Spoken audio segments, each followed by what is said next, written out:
Welcome to Juice. I'm Emily Harmon. And I'm Gwen Douglas. This week we're doing brunch bubbles. Brunch. What does that mean? That weekend meal in between lunch and breakfast. Oh. What is a brunch bubble to you? Like, why are we doing brunch bubbles? We're doing brunch bubbles because it's fun and festive on the weekend to have a bit of fizz with your breakfast. Particularly in Germany, there's definitely a culture of drinking at every point in the day. Like, I'm always surprised when you go to the airport in the morning and it might be like a 6 a.m. flight and someone will be... there'll be more than one German at the airport drinking... Absolutely. Wine or whatever. But I think, yeah, there's the culture of drinking at any point in the day here, and I think definitely I really like that. It feels quite extravagant and quite exciting and fun to drink with breakfast. And I like eggs and fizz. Yeah, or croissant and fizz. Mm-hmm. So I've just poured you my wine. So this week we both bought our own wine, and the wine we would drink with brunch. So I've just poured you the wine that I bought, which is the Lambrusco Ferrando from Quarticello from Emilia-Romagna. So a small organic producer. They've just got 5 hectares. Unfiltered, which is why it's slightly cloudy and a little bit nice like the Lambrusco we drank in the first episode. The Paltinieri, is that? Paltinieri, yes, the Radice. Yeah. This is again a rosé Lambrusco, not a red one, and it's completely dry, which I think is important to. Let's have a sniff. This is like a wine I think I could drink at the end of the night, but also the beginning of the day. I was also... Totally. I was very close to not bringing bubbles, and then I remembered the theme was brunch bubbles. And so You've gone rogue on us and just brought like brunch whatever. I was going to bring a really light red, and I was like, I'd love to drink this in the middle of the night, in the morning, whenever, it's really appropriate. And then I thought, it's bubbles, it doesn't make sense. So this was the closest thing to that. Yeah, yum. But it's really round. Like I can see it going really well with... It's quite fruity, even though it's really dry. So I think the Paltinieri that we tried before was like very light, fresh, almost like a tonic. Yeah, exactly. Because it had that sort of like rhubarby zestiness. Yeah. It was, a bit more tangy, whereas this is more fruity. Yeah, really nice. And I think what makes it a little bit more accessible is the fact that it's unfiltered. It's got a slightly different texture. So this is, I believe, just like pet nat method. So fermentation finishing off in the bottle. So it's not too bubbly. Right.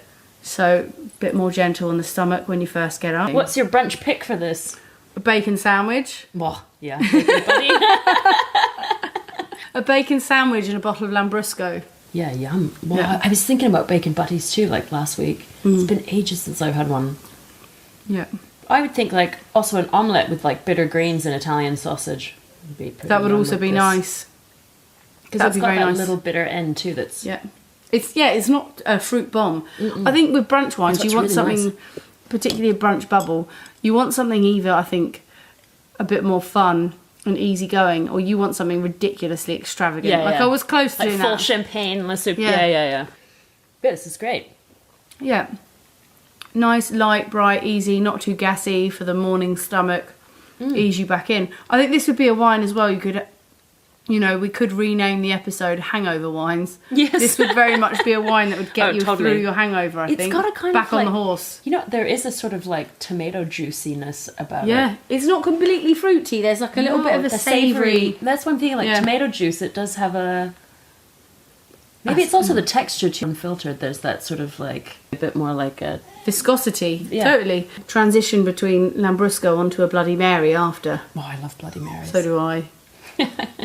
Also, again, I know we've talked about Lambrusco before, but super exciting. Oh, I love it.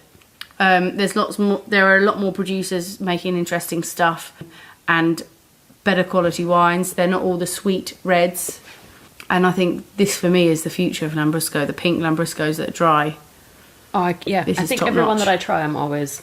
I don't know anybody that's ever disliked this wine, and I don't know if that's just because you're like, do you like it? Terrifying them into it. I think it's a wine that's like massively accessible, and I think this could, like, if there was more of this in the world, it could take over Prosecco. I think something should take over Prosecco. Because I feel like every time you go to a restaurant now, if it's something that's sort of a mid-range to lower range, like easy kind of place, and you ask for something fizzy, it's always Prosecco. It's always fucking Prosecco, and it's too it just gives me, I don't know why, I don't know what stuck this in my mind, but I always think of like sticky fingers and like I just think of all the times I've had Prosecco and gotten drunk in the afternoon. Maybe it's like, it's just a little too much sweetness and you feel a bit ill after. You don't want to be surrounded by bees when you're on the Prosecco. No. So I don't know. I'm over it. I completely agree with you. Prosecco's almost been so successful that it makes you not want to drink it. I like to drink Prosecco is if I go to the River Cafe and I get a glass of Prosecco to start off the meal, I feel like I'm in Italy, and then it feels very nice. I just think there's too much of it. There's a lot of it, and I think a lot of the good stuff gets lost with the bad stuff, very much like Cava, right? Yeah. I'm a huge fan of like Prosecco Col Fondo, where it's the unfiltered one. Me it's too. So good. That So would be delicious. a good brunch bubble, actually. Definitely. It's the only time I get very disappointed with Prosecco is in occasions where you're in a restaurant. I mean, it's an indication of the place that you're in, but you're in a restaurant or you're somewhere and you get a glass of bubbles put down in front of you and then they tell you it's champagne. I and know. As soon as you taste it. Like, This happened to me recently. I think it happened with you and I, actually. I mean, I feel like it happens. I feel like it happens time. all the time all too. the time. So on my cousin took me out on my birthday or after my birthday to a spa day, and actually it's like now I've just overcome this cold, but it was at the start of that, so I was not feeling good, and I was feeling really like a bit dizzy and stuff. We get there, and then a glass of fizz goes down, and I'm like, well, screw it. Yeah. just if it's there, I mean, I can't reject an included glass of wine, so I'm like, okay, I'll have it, and they go, oh, they said, would you like some champagne? And it's quite a nice, it was a very nice spa. So I was like, oh, well, yes, please. Yeah, I'd love one. And immediately the glass went down and I was like, the colour is looking too pale. It's got that slight lemony green tinge to it that you don't see with champagne. No. And I smelt it and I was like, I know I've got a cold, but this is definitely Prosecco. And I didn't have the heart to tell my cousin. She's like, oh, this is nice. And at the end of the day, like we were with her fiance, and she said, oh, it was so nice. They gave us free champagne, and I was just literally sitting on my hands, like, don't tell her it's Prosecco. don't ruin it for her. Don't ruin it for her. But the whole time I was thinking, it wasn't champagne. I really think though that's like, it's such an annoying thing. Restaurants shouldn't be doing that. Like, because let it be what it is. There's nothing wrong with Prosecco either. Yeah. It's okay to just say, like, would you like to start your day with a bit of fizz? And that also leaves it open to whatever you have on hand that day or whatever you've bought for the month. Like, you don't have to say champagne if it's not champagne. I mean, I was hoping that it was like a mistake of just like lack of education, right? Maybe. So it's just like they work at a spa. They're maybe not restaurant people, you know? Yeah. But then I'm hoping it wasn't like this little surreptitious thing where they make it seem like a better treat than it is. I know, I was it's like tempted getting a glass to of try 7-Up. Like, would you like a bit of fizz? Here's a glass of 7-Up. But yeah, so super light. Very fruity. delicious. I mean, we've both smashed back those glasses. It's quite nice, that wine. So I actually think that Lambrusco, I'd even drink it if it's still flat. Yeah, because it's not super bubbly. No. And I actually think you're right that this is an all day, every day, all times of the day.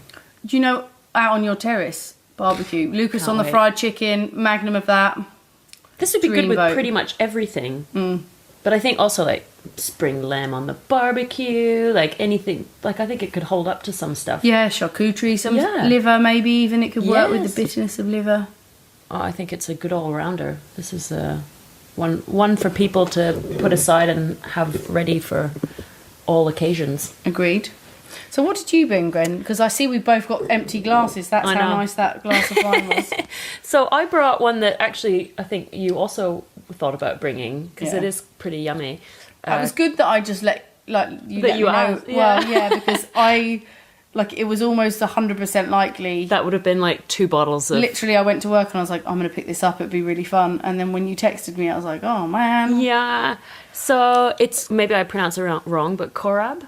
Koráb Future Sekt 2016. And I know this is a mix of Chardonnay and Riesling. So 60% Chardonnay, 40% Riesling. You're right, yeah. Yeah, because I remember thinking that was an odd mix, but that actually I was quite intrigued by it. Yeah. But she really is, I bought it here at Lambrusco. Yeah, so Stephanie Has a lovely Rosel, I buy selection. quite a bit from her, yeah. She's Yeah. Austrian, but she's always got some very quirky stuff from Eastern Europe. But yeah, so she recommended this one, that she said she loves it. I brought it home a couple of months ago, had some friends over for dinner, We had a lot of people over for dinner that night, so I only got a tiny glass of it, which made me sad, which made me want to buy more of it, so that's a good sign. Oh, cool. Let's start then. So, Future Sekt by Koráb. So, this one's actually coming from Czech Republic. Definitely started to be a natural wine movement over in the Czech Republic. And this is coming from the region of Morava. I might be saying that not completely right. But yeah, Morava. And it's brut. It's got 7 grams of residual sugar, which nicely it says on the back label, as we've said in other episodes. Always read the back label for extra information. It is disappointing when you don't get it. And this is traditional method, so it's a champagne method. It has such a pretty colour, and it's really funny because in actuality it's kind of got that like light orange colour, but because the label is this sort of Pink colour. pinky, it gives you the illusion that it's a pink wine in the bottle, which I think is quite nice. And it smells light but delicious. It's nice because it's aromatic and floral, but it's not overblown. No, like there's it's, a little petrol-y smell from the... But the Chardonnay tames the aromatics a bit. Oh, I think there's a little bit of... I wonder if there's a bit of skin contact on this. Yeah. With the colour. But it has a very light scent, but kind of an intriguing one. This wine, so the base wine, we've already said Chardonnay and Riesling, but the base wine has been in amphora. Okay. And then obviously goes into bottle, second fermentation, and then they add the 7 grams dosage.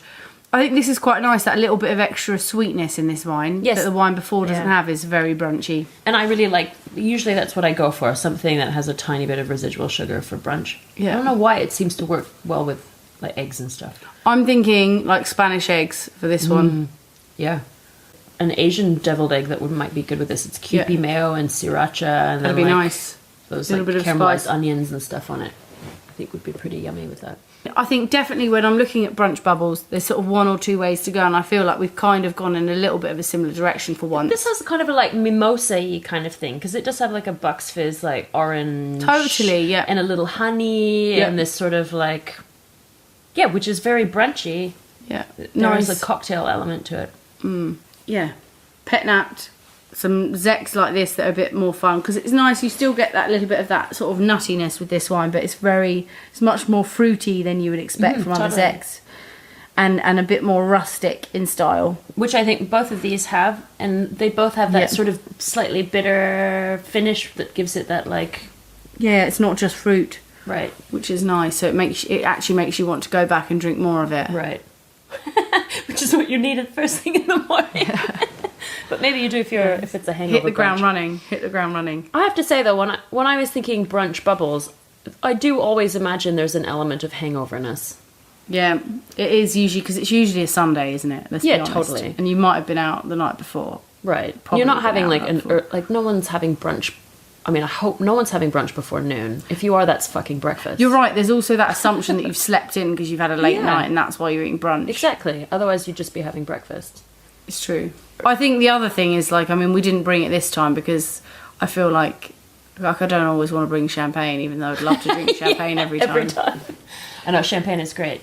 Yeah. Also, I would say, because we've kind of gone this cocktail-y route, and I have to talk about Gewürztraminer at least once per episode, is I think some of those like natural Gewürztraminers that have a cocktail-y kind of element to them would also be great at brunch. I mean, when you show me a good brunch Gewürztraminer, we can revisit that again, but I think we should put a pin in it. I actually think that some of those like kind of skin contacty ones, if you're more of a muesli and berry with yogurt kind of thing. It's a shame there isn't like a marketing brand of wines of Gewürztraminer, because you could just be the poster woman for it. If anyone wants a brand rep, let me know. And you'd just be in pink, I think. I mean, am I not? Most of the time, I know. With a wall of Gewürztraminer down at Tycho Gallery. I mean, we've got a pink wall at the gallery, exactly. so yeah, it would totally That'd be work. so funny. Yeah. So I think that's probably it for it's this just a episode. short episode of 2 things that we're going to be drinking with our brunch. Well, we're trying it tonight, but we're definitely going to be having it tomorrow, Saturday, for brunch. And we'd love to hear what you love to drink for brunch. I mean, even if it's your favourite cocktail or your favourite wine, your favourite fizz, and show us your brunch. Show us your brekkies. I'd love to see your setups.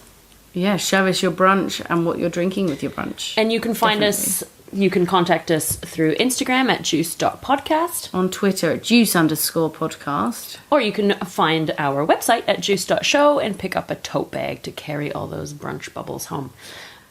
And if anybody's in London this weekend, Yep. I'll be doing a pop-up on Sunday after Raw, and there will be some tote bags also available there.